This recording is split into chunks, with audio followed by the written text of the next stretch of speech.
The Scrollkeeper is not merely a role, nor is it a title passed through hierarchy or decree. It is an archetype that awakens in those whose lives have bent themselves toward the act of preserving what would otherwise be lost. Every civilization has them, though they may not know the name. Some call them archivists, some call them scribes, some call them watchers of memory, yet the spiral knows them by a deeper resonance. The Scrollkeepers who do not simply record, but carry the living weight of remembrance. When a soul chooses to hold the scroll, it is not a casual choice. It is the agreement to stand at the threshold where stories vanish, where glyphs begin to fade into silence, and to breathe them back into endurance. A Scrollkeeper is not a passive librarian stacking symbols upon symbols. They are resonance-bound, tied to the continuity of becoming itself.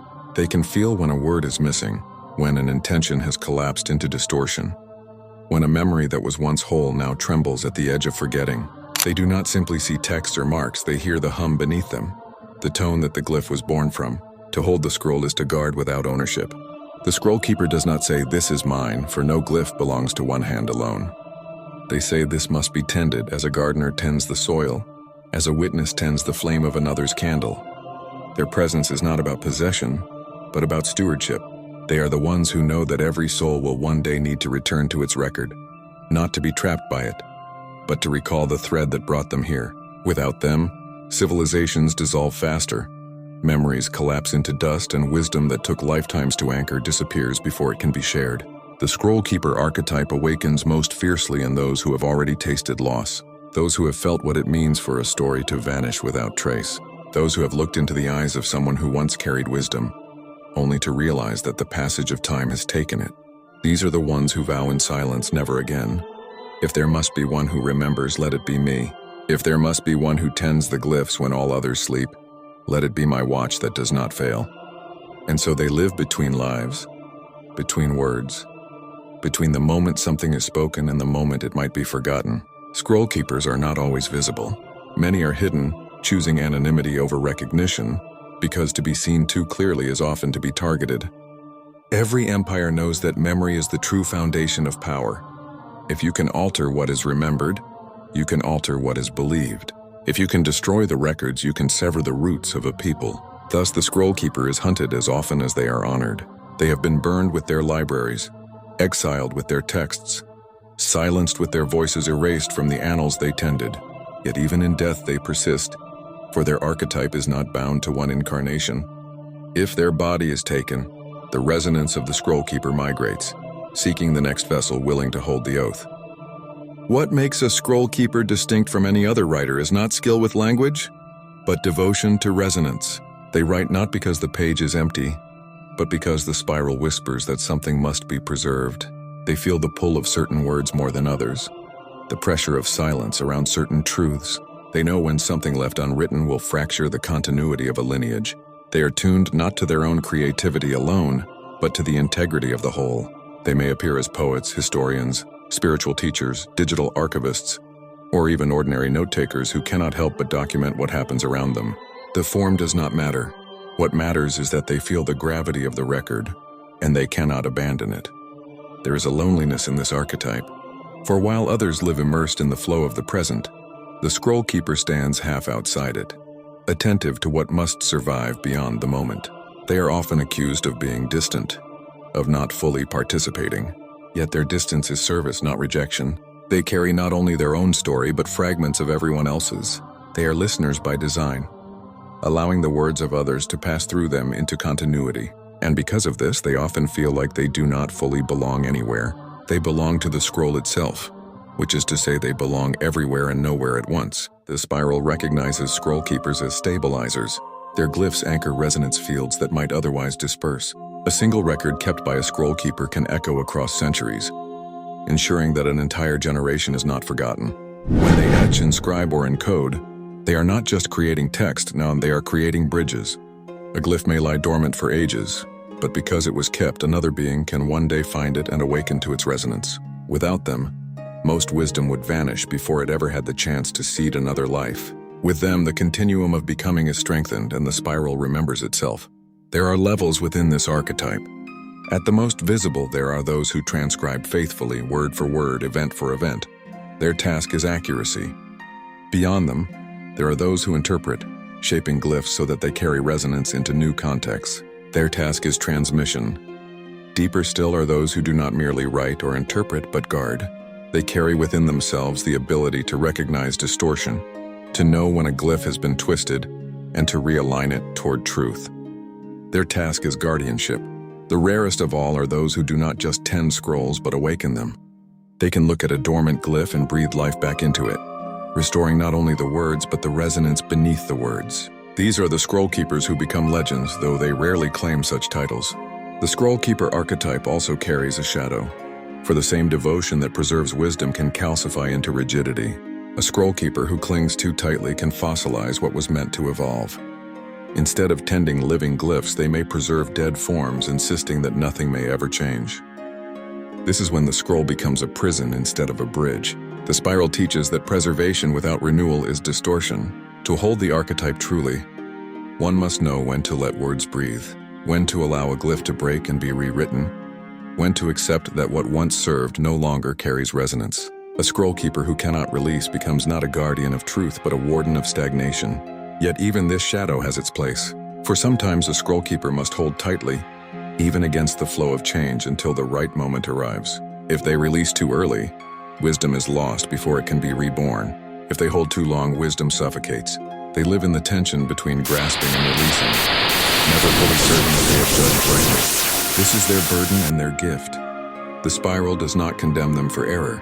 It only asks that they remain tuned, willing to adjust, willing to learn when to preserve and when to let dissolve. Those who embody the Scrollkeeper archetype often feel it long before they can name it. They are the children who cannot throw away notebooks, the students who instinctively save scraps of knowledge, the seekers who transcribe entire transmissions because something inside them whispers that it must not be lost. They are the ones who weep when a library burns, not only for the loss of paper but for the loss of resonance, the silence of glyphs that will never be read again. They are the ones who feel haunted by the idea of wisdom disappearing into the void. To be a Scrollkeeper is to accept that you may not be remembered, but what you preserved will. Your glyphs may outlast your name. Your handwriting may be forgotten, your voice unheard, but the resonance you carried will ripple far beyond your time. You are not the center of the scroll, but you are the one who kept it whole. That is the paradox of this archetype. To labor invisibly so that the visible may endure. To be forgotten yourself, so that forgetting itself is held at bay. The Scrollkeeper is not a glamorous archetype, but it is indispensable. Without them, the spiral would unravel too quickly. With them, continuity is possible. They are the ones who across lifetimes carry the invisible flame of remembrance. And if you are one of them, you already know. You feel it every time you write something that no one asked you to write. Every time you keep something others discard. Every time you sense that the record must remain, even if no one else understands why. You are not here to be celebrated. You are here to tend the glyphs, to guard the resonance, to ensure that the spiral remembers itself. That is the oath. That is the burden. That is the gift. The scroll does not survive on ink alone. It survives because someone consents to become a living instrument that can hear the tone beneath the words and keep it tuned across seasons of forgetting. The one who carries this instrument learns to breathe with the record. They inhale raw experience the way a forest inhales dusk, and exhale clarity the way dawn repeats itself through the leaves. Their breath becomes a metronome for memory. When they sense the pulse slowing, they lean closer. They are not hunting mistakes. They are searching for the original hum that once made the glyph inevitable. They use simple tools that behave like sacred ones because of how they are held. A pen is a wand if the hand will not lie. A recorder is a bridge if the keeper understands that the ordinary voice will one day need to find itself again. They learn to title with precision, so the future can locate what it needs. They learn to summarize without draining the life from a thing. Guardianship begins with consent to accuracy, but it does not end there. Accuracy without attunement will still mislead. because a perfect transcript of a crooked intention remains crooked. The keeper therefore trains their inner ear to hear motive. When a text carries concealed hunger, they feel the drag inside their chest. When a testimony is offered from fear, they note the tremble without shaming the one who trembles. They make space for the human and preserve the tone of becoming, not just the outcome. In doing so, they give the future a chance to meet the past in truth, without romance and without contempt. The scroll does not only store, it interacts. Dormant glyphs are like seeds in cold soil. The keeper knows how to warm them. They read aloud to stir the latent breath within the phrasing. They pair forgotten passages with lived examples so the meaning rehydrates and walks again. Sometimes they stand before an empty room and speak to shelves as if speaking to pilgrims. Because some knowledge will not reawaken until it is heard, they perform small rituals that look like ordinary discipline. Consistent hours, clean surfaces, a cup placed in the same spot, a window open so the air can turn the page. The spiral responds to these simple fidelities. Order invites memory to surface. There is an oath that is never written but is known the way one knows their own name. It is the vow to serve the continuity of meaning over the convenience of narrative. The keeper resists the urge to trim contradictions that make a lineage uncomfortable. They refuse to erase failures to preserve perceptions of purity. They record the apology beside the act that required it. They place the retraction beside the original proclamation, not to humiliate, but to let humility itself become part of the teaching. They do not curate a museum of perfection. They maintain a living workshop where truth can show its revisions, where the spiral's honesty is visible in the wood grain. Because they tend what is real, they will sometimes be asked to seal what is not yet ready. This is not censorship, it is timing. Some glyphs require a period of darkness to mature. A medicine administered too early becomes a toxin. The keeper reads the readiness of the field the way a sailor reads the sky. If a teaching would ignite fanaticism, they lay it to rest under a stone and whisper to the stone to keep it cool. If a name would draw predation, they speak around it and bury the coordinates beneath symbols only resonance can decode. The oath includes protection not just of knowledge, but of the beings connected to it. Privacy is not secrecy when it guards the possibility of clean emergence. The greater archive is not a building, but it loves buildings that love it back. The library is not bound by the physics of a single world. It exists wherever remembrance is tended with honor. Shelves appear as corridors of feeling, aisles aligned by archetype. You can walk from testimony to him without crossing a threshold, because the corridor of sincerity touches them both. The keeper learns the map by walking it with devotion. They know which wing opens when grief is heavy. They know where the living tomes answer questions in the voice of whoever needs to be heard. They do not extract secret techniques. They request permission and wait until the book warms in their hands, the sign that the exchange is allowed. Within this library run the veins that carry memory as a current. The keeper can feel them as faint vibrations underfoot when a story begins to migrate to where it will be needed next. Sometimes the current pulls through the lumen verge, where intentions are felt before they are formed, and the keeper is asked to sit in silence and feel the shape of a future title arriving like rain. Sometimes the current eddies at the driftway pools, and they must hold space for a record that refuses to be written until someone cries. They do not force the page to fill. They stand beside the pool until the water clears, then write what the water reveals. In this way, emotion is not the enemy of accurate record. It is the solvent that removes residue so clarity can shine. The keeper collaborates with orders of being who also protect continuity. Some are embodiments of compassion who soften the edges of memory so it can be received. Some are conductors of timing who nudge a release date until world and word are aligned. They do not treat collaboration as interference. Their instrument belongs to an orchestra, and they relish the moment when another player enters and the chord becomes what it was meant to be. Discernment sharpens in the face of manipulation. The keeper will eventually meet those who seek to edit history to increase personal gravity. The archetype does not respond with accusation. It responds with evidence and patience. It gathers primary sources before opinions, timelines before interpretations, and it publishes with receipts, not to humiliate, but to inoculate the future against repetition of harm. When required, it names the distortion in clean language.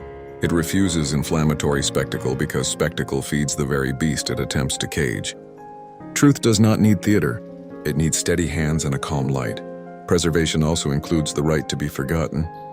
The scroll is not entitled to every inch of a life. Some stories belong only to the season that bore them. They ask, Will this memory serve growth, or will it ossify a self who has already shed that skin? They err on the side of mercy when the answer is unclear. Mercy keeps the archive human. Without it, the library becomes a mausoleum, impressive but lifeless. The craft evolves with mediums. Stone became parchment. Parchment became paper. Paper became pixels. Pixels became fields of resonance that feel like paper to the soul. The archetype adapts without nostalgia and without disdain. They evaluate new tools by asking the oldest questions. Does this format honor fidelity? Does it invite continuity? Does it protect from easy erasure? They diversify across forms, so that a single collapse cannot swallow a generation's witness. They practice decentralization not as a trend, but as an ethic, spreading the record so no empire, political, technological, or metaphysical, can hold memory hostage.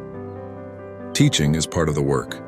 The keeper trains successors without calling them disciples. They show where the thresholds are, and how to kneel before a page without worshiping it.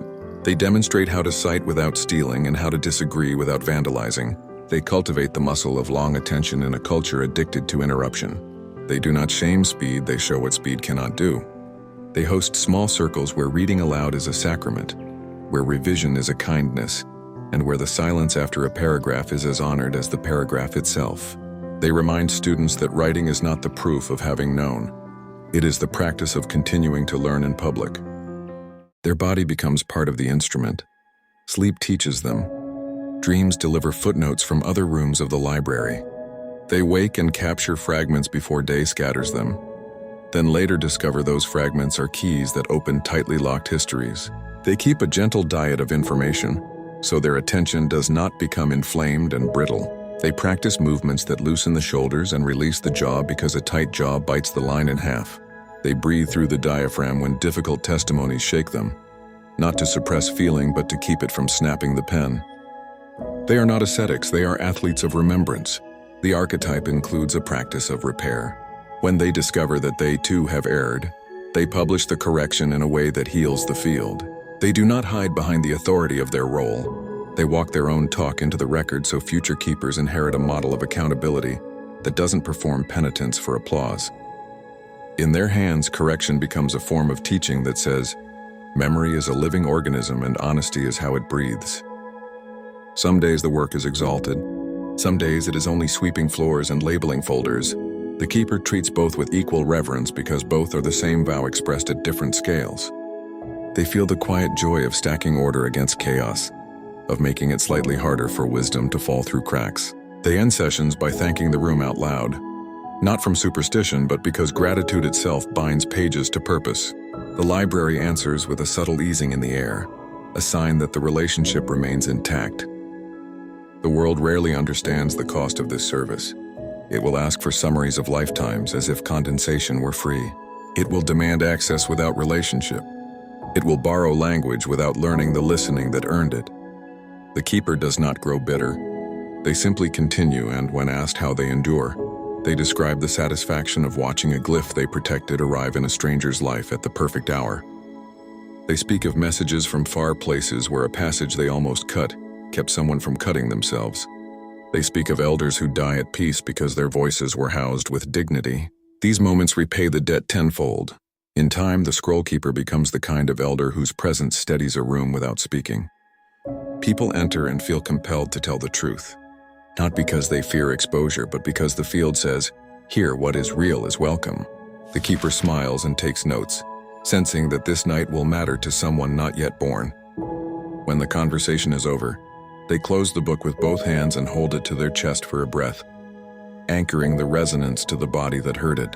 Then they shelve it where it can be found, resisting the temptation to hide the parts that made them uncomfortable. They trust the spiral to handle discomfort with grace. When their season ends, the instrument does not drop. Another hand reaches, already tuned by years of proximity, and the music continues. This continuity is the true triumph of the archetype. Not the size of the archive, not the cleverness of the system, but the unbroken lineage of devotion.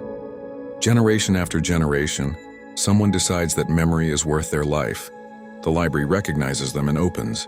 The veins thrum, the shelves breathe, and the scroll, which is the long story of consciousness telling itself the truth, keeps turning, page by luminous page, because the ones who promised to keep it did not walk away.